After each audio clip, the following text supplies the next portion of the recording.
Hey, what's good, YouTube? It's episode 3, and in this one, I'm going to be looking at sharing with you my framework and system for how to find winning products. And this method I'm going to share, I've not really seen provided anywhere. I've not really heard anyone speak, at least collectively, about these 3 methods or broken them down in this way. So if you find any value in this video, please hit those thumbs up for me. I'd really appreciate it. My name's Thomas Hartnett, founder to 2 7-figure businesses. It's my mission to share truths that are backed by experience. So I'm going to off the cuff roll into this. We're going to jump into my screen at some point.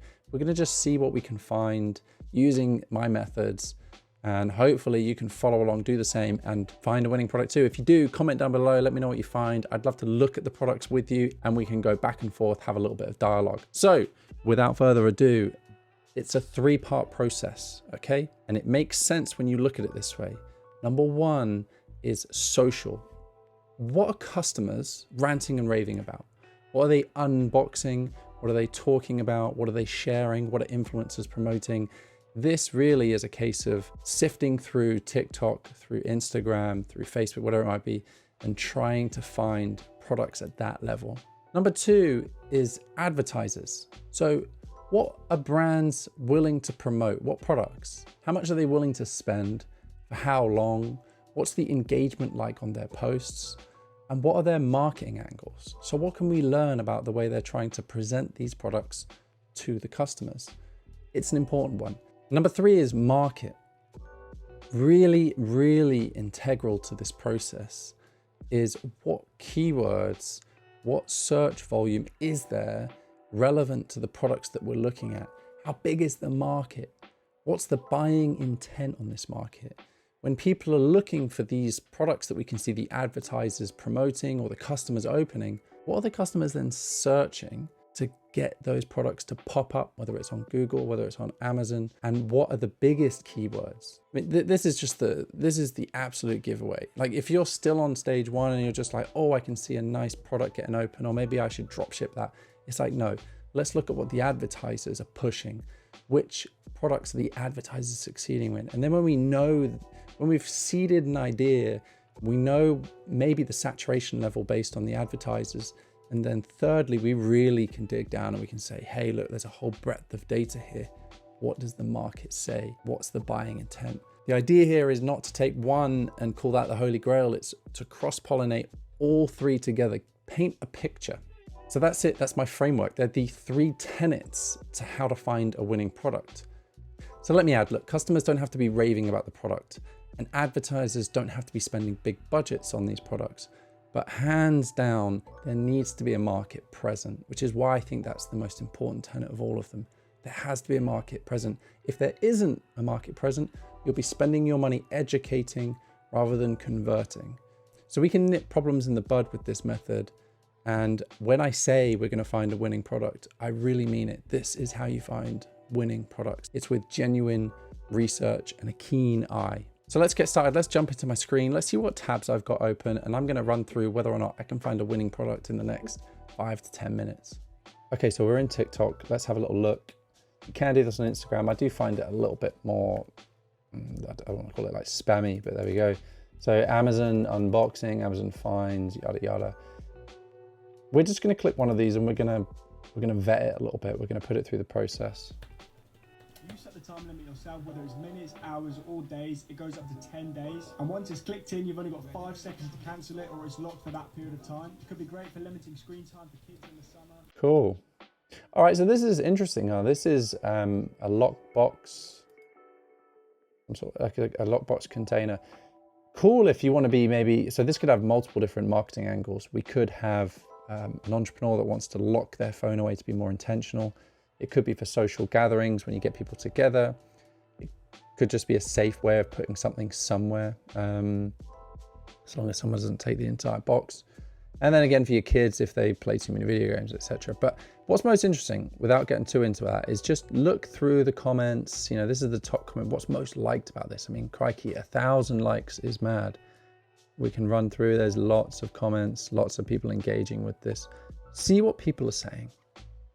That one is interesting. Why is it £60? That's a good question, Roxy. Why is it £60?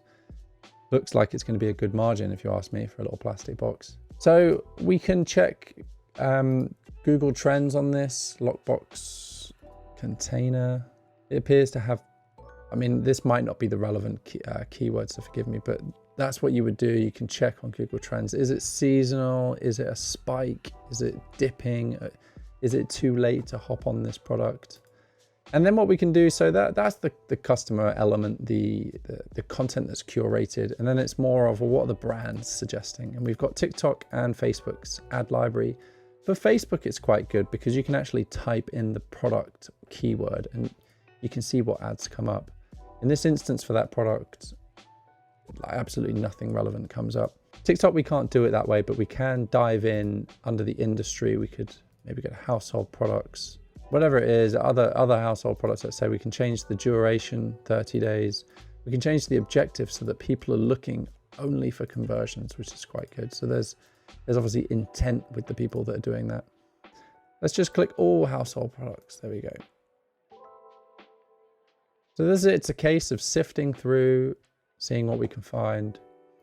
I'll give you another tip, a good one. On Facebook, if there's a little Chrome extension here, you'll see it's called Turbo Ad Finder.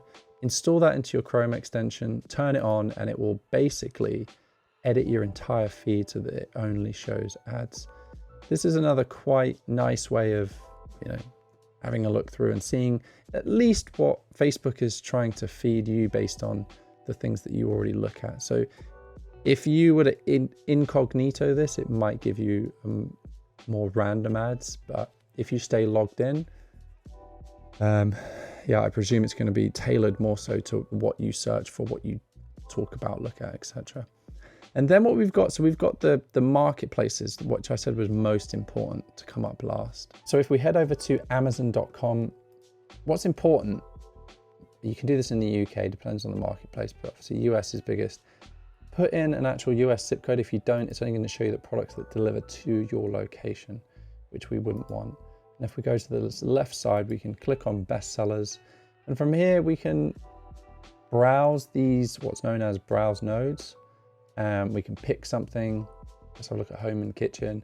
And we can just go into depth. I mean, this is like a tree essentially of so many different categories that we could fall into. So we've gone from home kitchen to home decor to vases.